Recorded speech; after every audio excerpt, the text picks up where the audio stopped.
Hello दोस्तों, नमस्कार। चलिए आज आप लोगों को एक सुनाते हैं हम अपने लाइफ की एक और जर्नी के बारे में।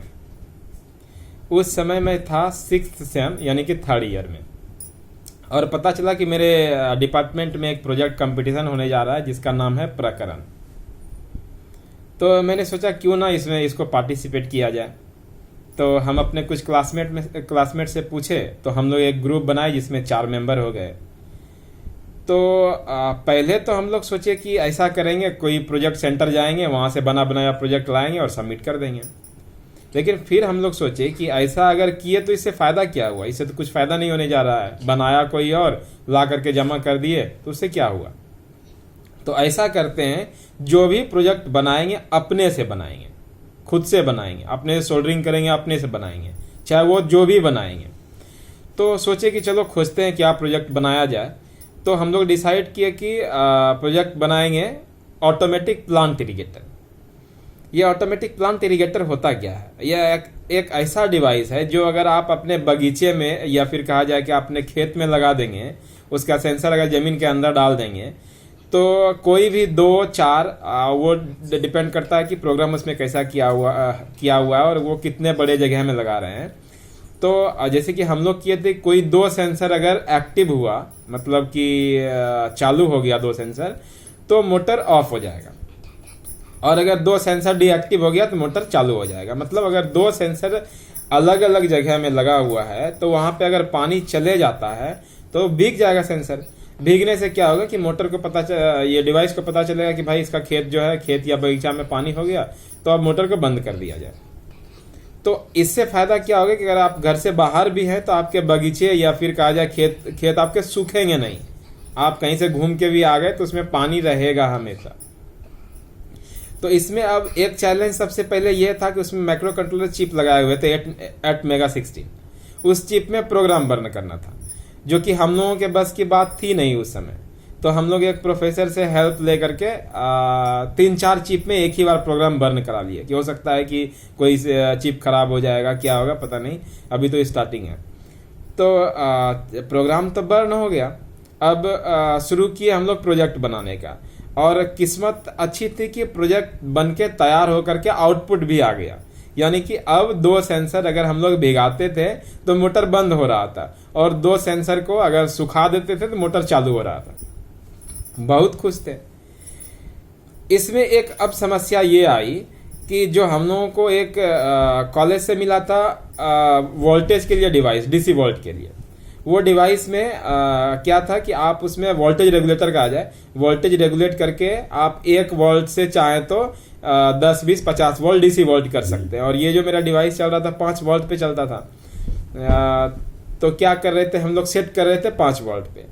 5 वोल्ट करके जब भी हम लोग ऑन करते थे तो सडनली वो जो वोल्टेज रेगुलेटर था एकाएक वो 20 वोल्ट दे देता था, और इसमें मेरा सर्किट हर बार बर्न हो रहा था। यानी कि माइक्रो कंट्रोलर चिप का प्रोग्राम ही खत्म हो रहा था। 2 बार किए, 3 बार किए, तो बार बार यही समस्या। और अब जैसे कि इनिशियल था, उतना ज़्यादा पता भी नहीं है सब कुछ का। तो इसी में क्या हुआ कि हम लोग प्लान किए कि ऐसा किया जाए कि बैटरी जो है, बैटरी को 3 बैटरी को जोड़ करके 4.5 वोल्ट बनाया जाए। लेकिन फिर उसमें यह भी डर लग रहा था कि ऐसे करेंगे तो पता नहीं इससे चलेगा कि नहीं चलेगा। कोशिश भी किए तो शायद हो सकता है कि उस समय वो चिप जो है काम नहीं कर रहा था, इस वजह से हम लोगों को लगा कि ये नहीं होगा। अब टाइम आ गया, कल प्रोजेक्ट सबमिट करना है, यानी कि कल डेमो देना है, फाइनल है। और आज प्रोजेक्ट हम लोगों को अभी तक अच्छे तैयार हो गया है, लेकिन फिर से वही समस्या आ रही है। फिर से तैयार किए, फिर से वही समस्या आई। अब इसमें उस समय हम लोगों को ध्यान में नहीं था कि एक LM7805 का ट्रांजिस्टर लगा देंगे तो वो किसी भी हाल में सर्किट को मेरा 5 वोल्ट ही देगा आगे, अगर इनपुट वोल्टेज में लगा देंगे। उस समय ये बात समझ में आई नहीं। क्यों नहीं आई? क्योंकि हम लोग थोड़ा नर्वस थे कि पता नहीं अब क्या होगा, अब क्या होगा। और यही टाइम होता है आदमी को करेक्ट डिसीजन, स्ट्रॉन्ग डिसीजन लेने का, कि नहीं अभी प्रेजेंस ऑफ माइंड से सोचेंगे कि जो प्रेजेंट में सिचुएशन है इसको कैसे हैंडल करें। तो हुआ क्या कि रात हो गई, प्रोजेक्ट तो तैयार था लेकिन मन में डर बार बार हमको वही लग रहा था कि कल जाएंगे कॉलेज, जैसे ही इसमें पावर देंगे तैसे ही ये उड़ के तैयार हो जाएगा और हम लोगों से कुछ होने नहीं जा रहा है। फिर मैंने सोचा कि कुछ ऐसा किया जाए, कुछ ऐसा सोचा जाए कि क्यों ना इसी सर्किट को बिना माइक्रो कंट्रोलर चिप से चला दिया जाए। अब देखिए, सोचिए, बिना माइक्रो कंट्रोलर चिप का मैंने प्लान किया रात में कि इसको बिना माइक्रो कंट्रोलर चिप का चला देंगे। जब हम मल्टीमीटर से नापना शुरू किए तो उसमें एक ऐसी चिप पे हमको 5 वोल्ट मिल रहा था, पॉजिटिव निगेटिव दोनों। तो मैंने क्या किया, 2 सेंसर को सीरीज में कर दिए, सीरीज में कर करके, और उसको जहां से 5 वोल्ट हमको आईसी चिप से मिल रहा था, माइक्रो कंट्रोलर चिप को एक तरफ करके, मतलब लगा हुआ ही था डिवाइस में, ऐसा ना किसी को लगे कि इसमें लगा हुआ नहीं है, लेकिन आईसी से जो 5 वोल्ट मिल रहा था वो हम डायरेक्ट मोटर को दे दिए, सेंसर के थ्रू, सेंसर को सीरीज में करके 2 सेंसर को, और वो दोनों सेंसर को हम बांध दिए तार से, ताकि हमको पता चले कि हम कौन 2 सेंसर को सीरीज करके रखे हैं। अगले दिन कॉलेज में कंपटीशन हुआ, और जब ये बात मेरे किसी भी मेरे जो कहा जाए ग्रुपमेट, किसी को पता नहीं, सिर्फ हम जान रहे हैं। और दूसरे दिन जब दिए हम लोग, डेमो दिए, दिखाए कंपटीशन में, तो सबको बहुत अच्छा लगा, सब बहुत खुश थे। अरे ये तो सेंसर, 2 सेंसर पे एक एक बूंद पानी गिराते हैं तो देखते हैं मोटर भाई बंद हो जाता है, और जैसे ही सेंसर से पानी पोंछ देते हैं तो मोटर चलने लगता है। बहुत गजब है। और इस तरह से हम लोगों को फर्स्ट प्राइज मिल गया, जो कि संभव ही नहीं था, कोई सोच भी नहीं सकता था कि हम लोगों को फर्स्ट प्राइज मिलेगा। और अगर देखा जाए तो मेरे जो क्लासमेट और सब दोस्त थे, वो सब तो प्रोजेक्ट सेंटर से बहुत बड़े बड़े प्रोजेक्ट खरीद के लाए थे। ऐसा ऐसा एक एक प्रोजेक्ट था कि भाई आप मोबाइल में अगर फॉरवर्ड बटन दबाएंगे, आगे वाला बटन दबाएंगे, तो आपका रोबोट आगे जाएगा। मतलब एक मोटर बना हुआ, मोटर का था बना हुआ, ये गाड़ी टाइप का कहा जाए, कार टाइप का, वो आगे जाता था, पीछे जाता था, मोबाइल से ही। तो हम लोगों को तो ऐसा लगा नहीं था कि हम लोगों को फर्स्ट प्राइज मिल जाएगा, और फर्स्ट प्राइज मिल गया, बहुत खुश थे।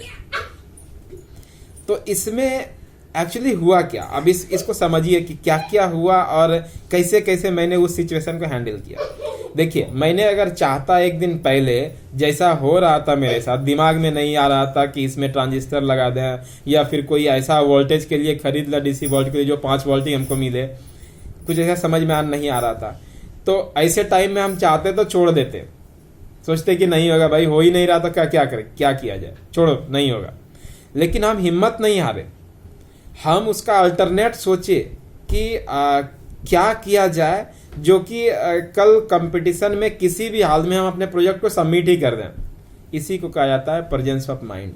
आप अपने मतलब कहा जाए कि प्रेजेंट को, जो आपके साथ टाइम चल रहा है, वो जो समस्या है उसको आप कैसे टैकल, कैसे हैंडल कर लेते हैं।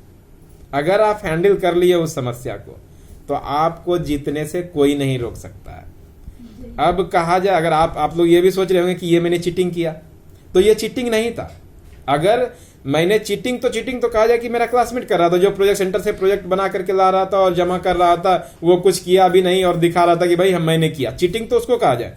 मैंने जो भी किया था अपने दम पे किया था, खुद से किया था, और बहुत खुशी मिल रही थी। जिस समय फर्स्ट प्राइज मिला था, चांसलर से हाथ मिलाए, सर्टिफिकेट मिला, कुछ पैसे भी मिले, तो बहुत मजा आ रहा था। तो हम आप लोगों को यही सजेशन देंगे, लाइफ में अगर आपको कोई समस्या आता है तो उसको सोचिए, उस पर विचार कीजिए, उसके साथ लड़िए। ऐसा नहीं कि समस्या है तो आप छोड़ दीजिए कि भाई अब ये नहीं होगा हमसे। आप कोशिश करेंगे, एक दिन पक्का सफल हो जाएंगे। चलिए, आज हम आप लोगों को बहुत लंबा खींचे इस वीडियो में। अगर ये वीडियो आप लोगों को अच्छा लगा तो चैनल को सब्सक्राइब कीजिए, वीडियो को लाइक कीजिए। मिलते हैं नेक्स्ट वीडियो में, तब तक के लिए नमस्कार।